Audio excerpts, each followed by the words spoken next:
So we continue with Kitzur Shulchan Aruch, and we're on the Siman 75, and now topic is laws of lighting Shabbos candles.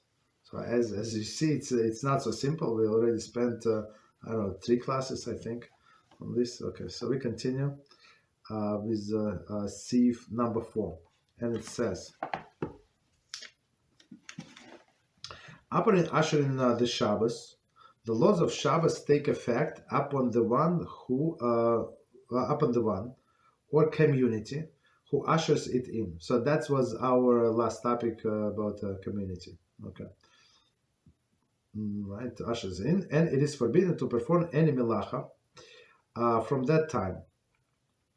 It is incumbent it is customary that the women usher the Shabbos for themselves with the mitzvah of candle lighting. This Eve discusses various practices of this halacha, particulars of this halacha. It is already known that with regard to the all mitzvahs, we recite the blessing before performance of the mitzvah. However, regarding the lighting of the Shabbos candles, this is not done for the following reasons. Since with the lighting of the candles, the woman usher the Shabbos for herself, and the blessing is considered the commencements of the mitzvah of lighting. Thus, if she were to recite the blessing before the lighting, she would no longer be able to light the candles, since she is not allowed to perform any melacha from that point on. Whoa, very long. Therefore, she lights the candles first and then recite the blessing. In order that the blessing be considered to have been recited before the performance of the mitzvah, she spreads her hands over her face, so she should not see the candles, and recite the blessing in that position. After she recites the blessing, then she removes her hands so that she sees the candles. In this way, it is a mitzvah. It is as she had recited the blessing before lighting. In order not to differentiate between the procedure of lighting candles for the Shabbos and procedure for Yom Tov, women also conduct themselves in the same way when lighting the candle for Yom Tov. We're going to explain. Okay, it's very interesting. The primary candles with which she ushered the Shabbos are those that are lit on a table where the meal is eaten, not only others that she may light around the house. Therefore, she should light those candles on the table last, so that she may light the other candles before she ushers the Shabbos. In the cases of necessity, when she must perform melacha after lighting the Shabbos candles, for example, if she must go to ritually immerse herself in the mikveh on a Friday night, and will be making the preparation for the immersion, that entail melacha that must be done before Shabbos, or to attend the wedding ceremony, or any, we're going to explain about wedding ceremony, or any other urgent matters, she may stipulate that she is not ushering the Shabbos by lighting the Shabbos candles. See below, Siman 160. In this case, since she is not ushering the Shabbos with the lightening, she may recite the blessing before lighting of the candles. We're going to explain. Even the mental stipulation that she is not ushering the Shabbos by lighting is sufficient, that she need not verbally express stipulation before the lighting. Okay, so that's one halacha. As you see, it's a lot of information, Baruch Hashem. Absolutely a lot. Okay, so let's go slowly and we explain every line. BeEzrat Hashem. And we start. Upon ushering the Shabbos, the laws of the Shabbos take effect upon the one who ushers it in, right? And it is forbidden to perform any melacha, right? From that time on. Okay. So meaning what? So if as soon as person ushered the Shabbos, uh, Shabbos started for them, for him, for her, and it's official. It's incumbent upon them. They must observe it. Meaning what? Even as as we said before, a person if wants one can accept Shabbos from Plaga Mincha. Plaga Mincha, we said it's an hour and a quarter seasonal hours before the sunset, so very early. So I mean, and other people can do a lot of like shopping, last minute shopping. Jewish store usually close at this time, but non-Jewish store is still open. Of course, I mean it's early, right? So meaning at this time everybody's driving this and that, and you already ushered the Shabbos. Okay, that's but once you usher the Shabbos, once you accepted the Shabbos upon yourself, that's it. Like even though it's not officially candlelight in time, it's very early, this and that, it's still light outside, does not make any difference. Person must observe all of the laws. So and by women, they accept with candlelighting. Men usually do not accept by with a candlelighting. Usually as right with Mizmer, what is it? The Psalm was it 92. Right, right. So it's after Lechadadi. So when we start, like when we finish Lechadadi, so other sages, it does not say here, but there is opinion when you do like the last stanza from Lechadadi, when you turn back, like back meaning for facing the entrance to the shul, and you bow to the right, to the left. So meaning you already like greeting the Shabbos queen. That's accepted. Right, but according to other opinion, um, it's Psalm 92 that goes like after that, follows like after that. Okay, but men can accept Shabbos earlier, but usually it's not. I mean, at least by me, we always pray first Mincha, like Friday night, Friday Mincha, and then we pray Mariv. But for example, my chavrusa, he's very strict with that. No, like he first he prays the earliest mincha. So I'm not sure whose opinion was it, but like in his neighborhood, they're very strict. Not everybody, but he who can do that. So like the most devoted people pray the mincha Friday like as early as possible, and then do mariv like separately. Okay, very interesting. Right. Okay. So continue. It is customary for the women to usher Shabbos for themselves with the mitzvah of candle lighting, right? But so a man is obligated to pray Mariv, so it's simple, right? So he's going to pray Mariv, and this right when he say this Kabbalah Shabbos, of course, right? Lechadadi and the Psalm 92, so he accepted the Shabbos upon himself. But women usually do not pray Mariv. I mean, if she wants, it would be praiseworthy, but she's not technically obligated. So meaning, right, so when she lights the candles, so she acknowledges that these candles for Shabbos, and she accepts the Shabbos upon herself. Okay, so now we're going into details. This year we discuss various practicals of this halacha. Okay, it's very interesting. It is already known. So we have somebody's neshama coming here. So a little fly, tiny fly here. Usually it comes on Shabbos, like the whole week. You cannot see it. Like on Shabbos it comes. Very interesting. And now it's first time in this place. Okay, so I'll continue. It is already known that with regard to all mitzvahs, we recite the blessing before performing of the mitzvah, right? So it's proper way, right? So when you need to, when you have to do the mitzvah, so you say first you say blessing, right, and then you do mitzvah. So the famous question, how about nitlas yadayim, right? You first wash hands and then you do blessing. No, that's fine. So because the second part of the blessing is wipe your hands. So meaning, right, you did one part for sure. So your hands are richly clean, right? And then you say blessing, and then you can wipe the hands. But usually, like there are only a few exceptions. First we say blessing, and then we do the mitzvah. right? But here is a different.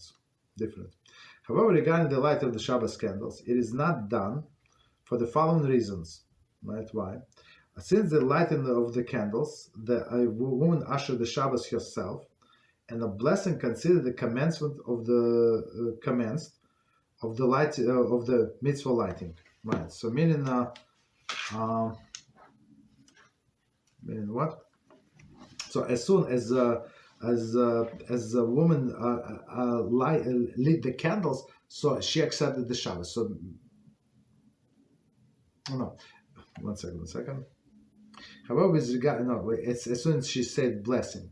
However, with regard to lighting the candles, it is not done for the following reason. Since the lighting of the candles, the woman ushered the Shabbos herself, and the blessing considered the commencement of the mitzvah of the lighting. So meaning the blessing itself is already starting of the mitzvah. So meaning so starting of the mitzvah, it's like she accepted the Shabbos already. So meaning that's the problem. That's a problem. That's a huge problem. Right, so meaning after she said the blessing, she no longer is allowed to light the candles. Right, thus, if she were to recite the blessing before lighting, she would no longer be able to light the candles, since she is not allowed to perform any melacha at that point. So meaning that even a person does not have candles, they can accept Shabbos with words. Right, today we say kiddush, right, for this halakha. But technically, if they do not have kiddush, they don't have wine, they don't have bread, they don't have mizonis, nothing. Right, so they have to acknowledge some words. So men would be praying Mariv, right? That's obvious. But for a woman, she has to say something. So she can say that today is Shabbos, right? And basically, it is enough. So that's why it's very important. I mean, we're going to discuss later on when we're going to discuss the laws of Kiddush, when a person comes, right, to say good Shabbos to his wife, right, to all of this that at home, so they answer him, and now the obligation to say Kiddush would be on the same level, right, because technically, he already did acknowledge Shabbos when praying, but they are not everybody. So right now they all on the same level when they just acknowledge the Shabbos. So meaning exactly, we're going back. So meaning after she said the blessing, she no longer is allowed to light the candles. Why? Because it's already Shabbos, right? So it's forbidden to do any melacha. So commentary.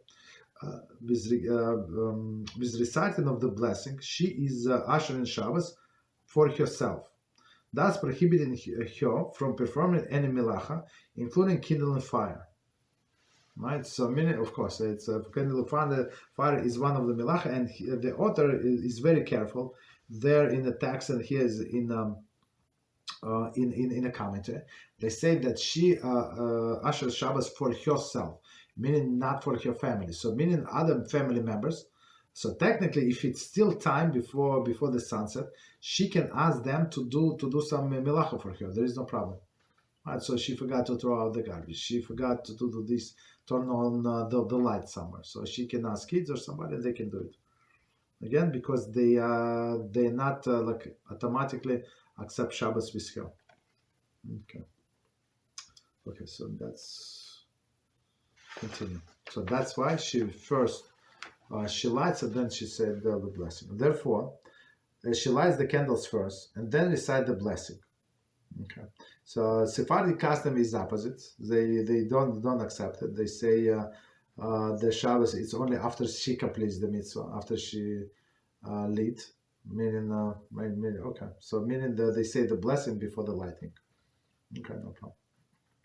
I mean the right before light, before blessing before light, and then the light. Okay. In order that the blessing be considered to have been recited before performance of the mitzvah, double quotes, right? She spreads out her hands, right? So after she reads her all of these candles, so she closes her eyes, right? 1 second. Like this, meaning that she does not benefit from the lighting. So technically, Sephardim should not do that, right? If you think about it, never. right? Why would they need to do it if they already said the blessing, right? And they lit the candles. There's no point to cover their eyes. Very interesting. So all this it's one of the very famous theme for paintings, right? A Jewish woman lighting the candles, Kiddushei Tashlich. What else? Going to Yerushalayim, right? Kotel. Right. I have a guy in my shul, he wanted to be added to our WhatsApp group, and then I said, well, "What is your last name?" He said, "Kotel." I said, "Kotel." Right, last name Kotel. Just okay. So continue. Okay, so she covers her eyes. She spreads the hands over her face, right? So that she should not see the candles. So meaning that she lit the candles, and now she hide the candles. She hide the face. She does not derive any benefit by covering her eyes. Now she's going to recite the blessing, open the eyes, and now like she derives the benefit from the candles.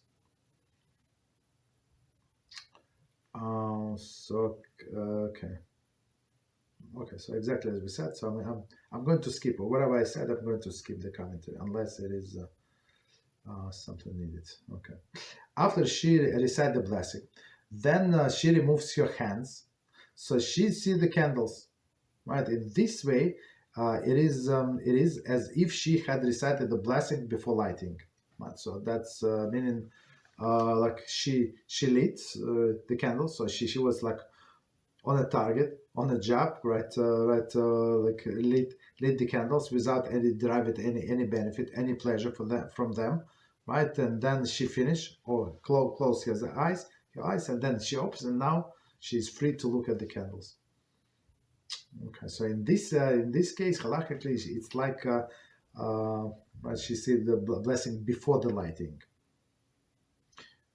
In order not to differentiate between the procedure of lighting candles on Shabbos and procedure on Yom Tov, women also conduct themselves in the same way when lighting the candle for Yom Tov. So,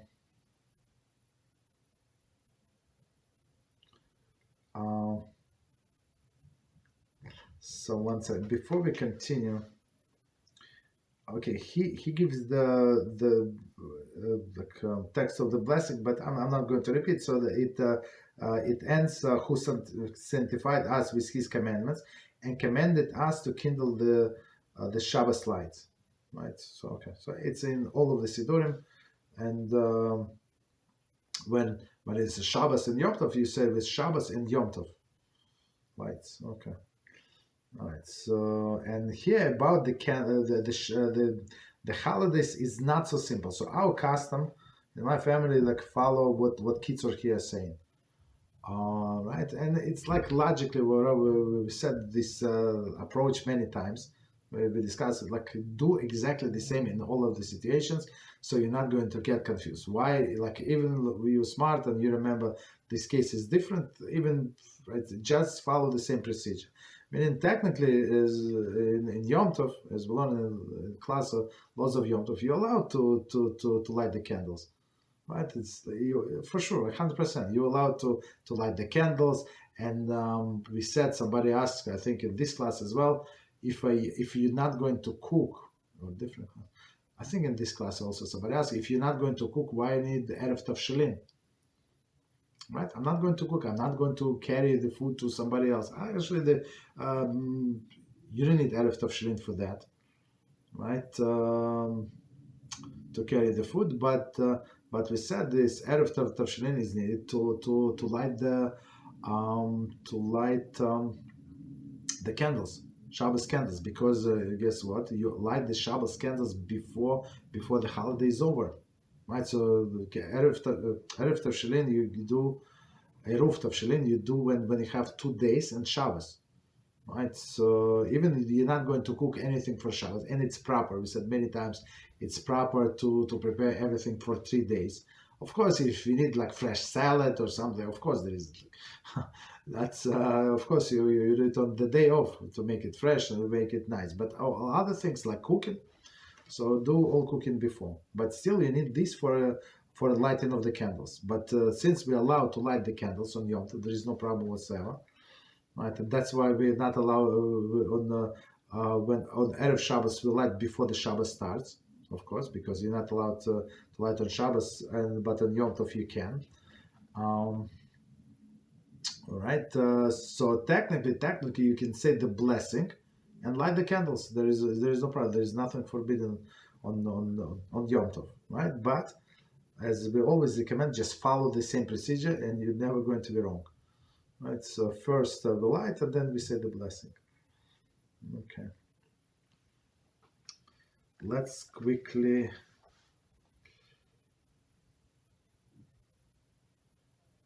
Okay, so let's quickly see the commentary.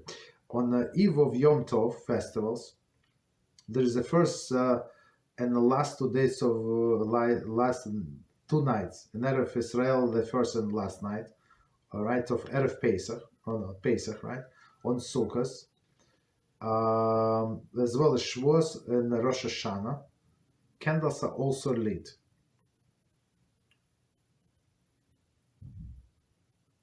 One second. So okay, so the following blessing is recited. Okay. So I mean, there are other holidays where we also light on Yom Kippur and others, but we got the point, right? So we said the text, who sanctified us with his commanded us to kindle the lights of the festival. So many people add the name of the festival. So on Yom Tov Shavuos, for example. Okay. With regard to Shechianu blessing on the festival, see below 103.4. If Yom Tov falls on Shabbos, the blessing included shall Shabbos, shall Yom Tov. Okay, so before we continue, so what he's saying, it's not our topic, but technically, on first day of Yom Tov, we have to say Shechianu blessing. So Shechianu is we thank HaShem who gave us life and extended so we could have lived to this moment.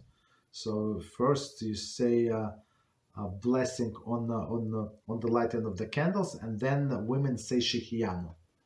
So men don't say Shechianu at that point. Even he's alone, for example, right, single guy. So he does not say Shechianu because he's going to be saying Shechianu during the Kiddush, right? So, but women do say Shechianu at this point. Okay. And the blessing is also ends differently when the Yom Tov coincide with Shabbos. We say Shabbos, right? We light these candles for Shabbos and as well as Yom Tov. Okay, but the second day of Yom Tov, or second day of Yom Tov, or final 2 days of Yom Tov, right? The final 2 days of Yom Tov falls on a weekday. Or if Yom Tov falls on Shabbos, the candles may be prepared and lit only after the nightfall. The candles also are lit on the Erev Yom Kippur, right? Exactly as we said. Okay, so here's a very important point. One of the things that we're not allowed on Yom Tov to do is prepare for the next day, and this next day could be Yom Tov day. Right, could be Shabbos is a little different, but even in many instances Shabbos, right, and needless to say the weekday. So meaning you cannot prepare from Yom Tov on a weekday or even a holiday or even Shabbos. Okay, so meaning what?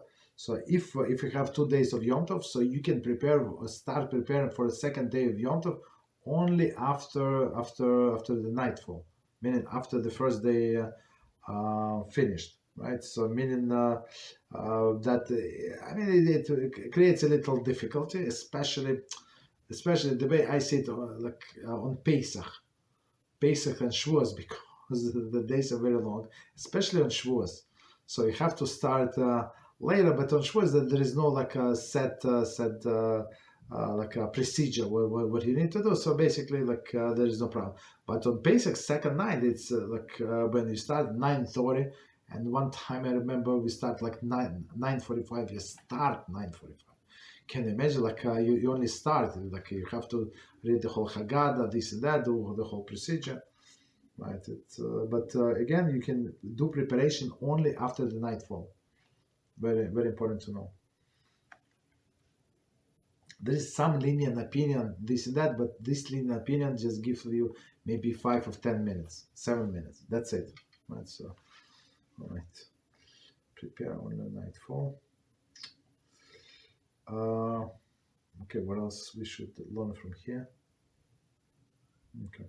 So here we're talking about second day of Yom Tov. Okay. 19. Okay. Going back to the text.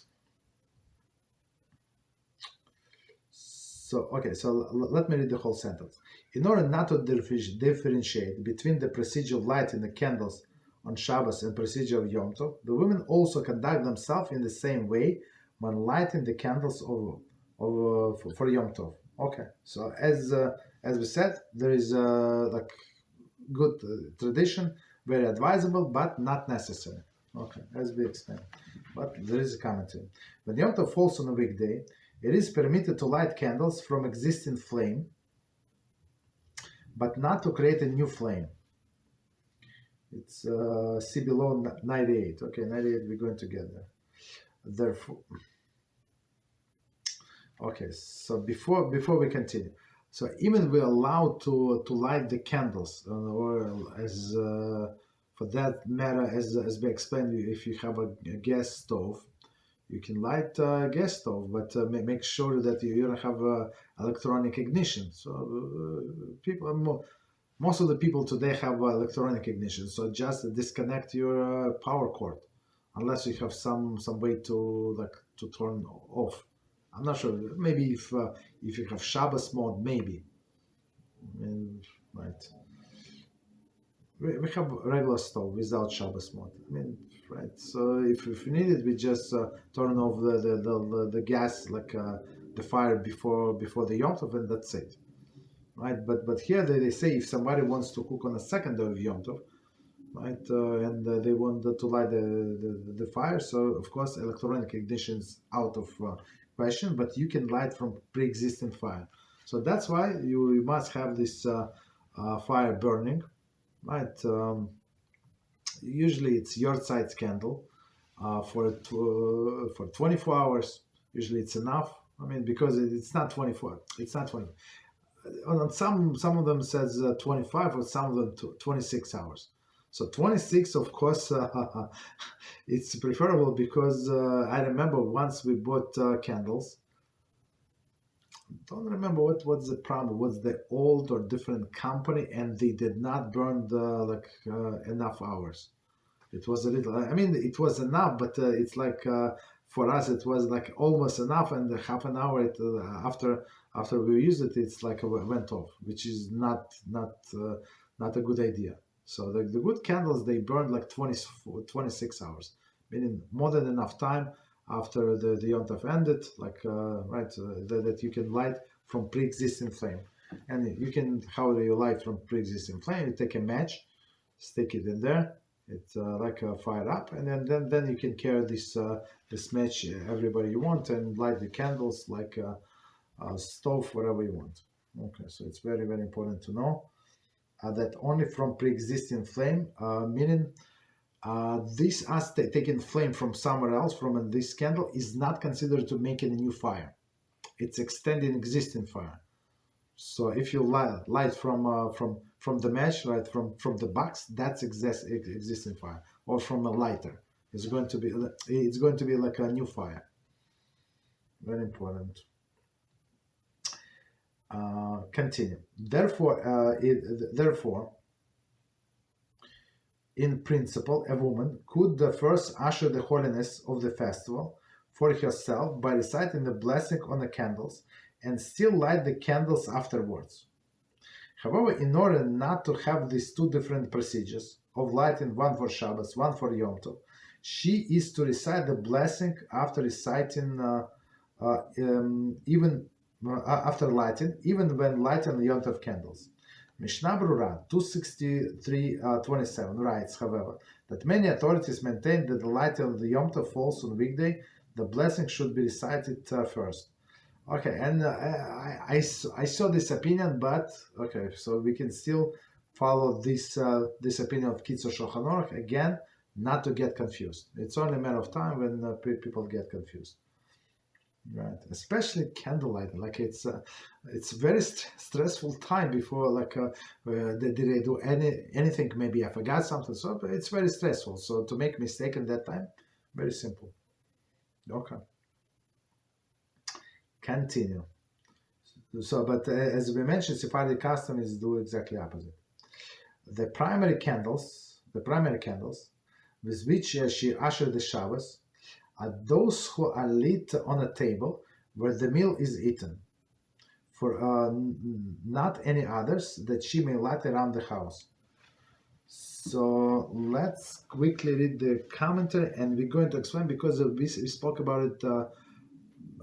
I don't remember. Maybe last time. I don't exactly remember. So as we discussed, how many candles a woman might have. She might have, we said, 7 candles, 5 candles, 20 candles, whatever she wants. But still, the two must be like separate.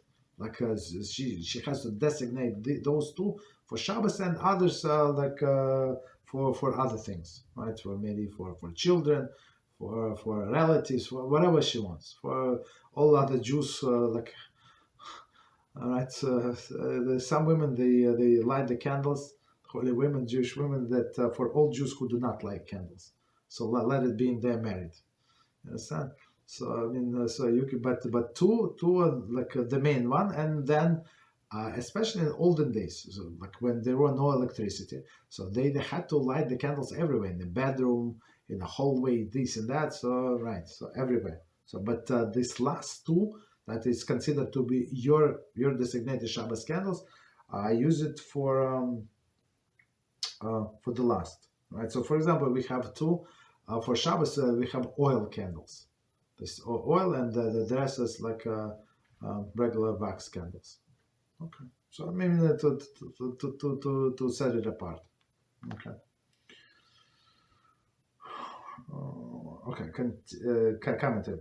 The reason for the light in Shabbos candles is in this order, is to preserve shalom bayis, domestic tranquility, meaning to have lights everywhere. And these are the main 2 on the table, so you can see from where you eat. By allowing the members of the household to move around freely, right, without concerning for injury.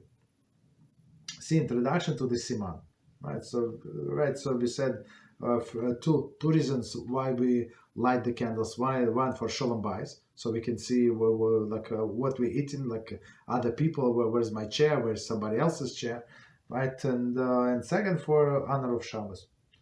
For this reason, one must ensure that all places in the house that were used for Shabbos are properly lit, right? Meaning that you have lights everywhere. Okay, before Shabbos.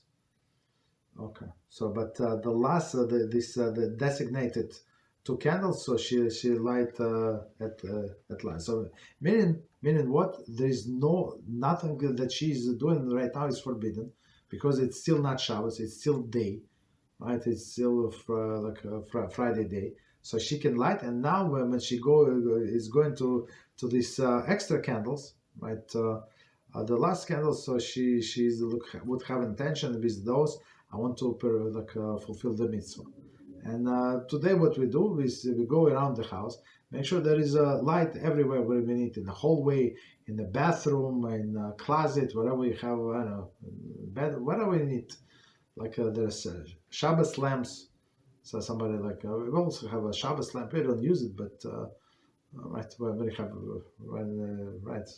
So when we used to have guests staying over, we give them the Shabbos lamp, right? But right. So continue. Therefore, she should light those candles on the table last. Right, so this designated, so that she may light the other candles before she ushered the Shabbos. Right, so as we explained, so commentary, were she to light the candles on the table first, she would have already ushered the Shabbos, and it would be forbidden for her to light the other candles itself. Is right in this regard. So today, as I said, we're doing this preparation by lighting electric lights. Okay. Or electric lights and all extra candles, all other extra candles. In case of necessity, when she must perform melacha after lighting the Shabbos candles, for example, if she must go to the ritual immersion, ritually immerse herself in the mikveh on Friday or Friday night, and will be making preparation for that immersion, that entail melacha must be done before Shabbos. Right, so let's stop here. So meaning that if she needs to go to a mikveh, right, on Friday night, so maybe she wants to drive there, right? It's possible, right, or take public transportation, let's say, one way, and then like of course she can immerse only after the stars come out. So meaning that it's definite Shabbos, but she has to get there before, right? Then she dips in the mikveh, and that's it. So meaning that she can have a designation, right? So that she can say that I'm not accepting Shabbos yet. So yes, I'm lighting the candles, but I'm not accepting Shabbos yet. She needs to do something in the house, right? She needs to I don't know, give bath to kids, and she's like afraid that she might lose the candle lighting. Okay, right. So mikveh is a good example. So she needs some preparation. She needs to cut some nails, and it's all done before the sunset. That's obvious. Okay. Or to attend the wedding ceremony. So I mean, in all the days, I'm not sure when did they stop. I'm not sure. But people were supportive, so they were trying to combine the wedding feast or the meal with a Friday night meal. So, but it's long stopped. We don't marry on Shabbos. Oh, on Friday, or for any other urgent matters. Okay, so whatever urgent, and today, for example, if she wants to drive to shul, for example, or to drive to somewhere, no problem, or drive somebody, or pick up some, I don't know. She may stipulate that she is not ushering the Shabbos by lighting the Shabbos candles. So if she does not stipulate that, so she like automatically she accepts it's like chazakah, maybe because she was doing it for 3 times in a row, even without saying anything. So it's expected that the 4th time she's going to do exactly the same. Okay. So commentary say there Kitzur. One second, he's lighting Shabbos candles. So she will Siman 160 C5. Okay, so what is it? The topic? I'm not sure. And there the Kitzur set forth other more a preferred arrangement of the lighting of Shabbos candles when she must go to the mikveh that night. Okay, maybe ask your husband. Okay. In this case, since she is not ushering the Shabbos with the lighting, she may recite the blessing before lighting of the candles. So again, same as Yom Tov, is even like she allowed to say the blessing and then light the candles. I would say even in this case, just follow the same procedure. Okay. Even though when the mental stipulation, that she is not ushering the Shabbos by lighting is sufficient. So meaning that like if she's alone, like everybody is doing their own thing, so she can stay in her mind that I'm not ushering Shabbos, no problem. So I would prefer, like I always prefer to say it out loud. Well, whatever I do, like for example, after I walking from shul, so like walk from shul, so I say so that I say Havdalah, right, out loud, so in order so for me to hear myself, because sometimes it happens there's some people so busy, like so many things in our mind that we may think that they said it, but we did not. But when you said yourself out loud, you heard yourself, so that's a good the good indication that you said it. But technically, if even if she thought about it, it is allowed. There is she need not verbally express the stipulation of the lighting. Right. So let me quickly check time. 1 second. Right. I think we stop here. So it's very interesting. All right. So I see, like on the one hand, if you ask somebody, do you know the laws of lighting of the candles, the person is going to laugh at you. Like, what do you mean? Like, what is that to do? Just light the candle, say the blessing, and that's it. Cover your face, do like this, and you're done. It's much more than that. Right. All right. So let's do 5 minutes break, and we're going to do other topics. 5 minutes.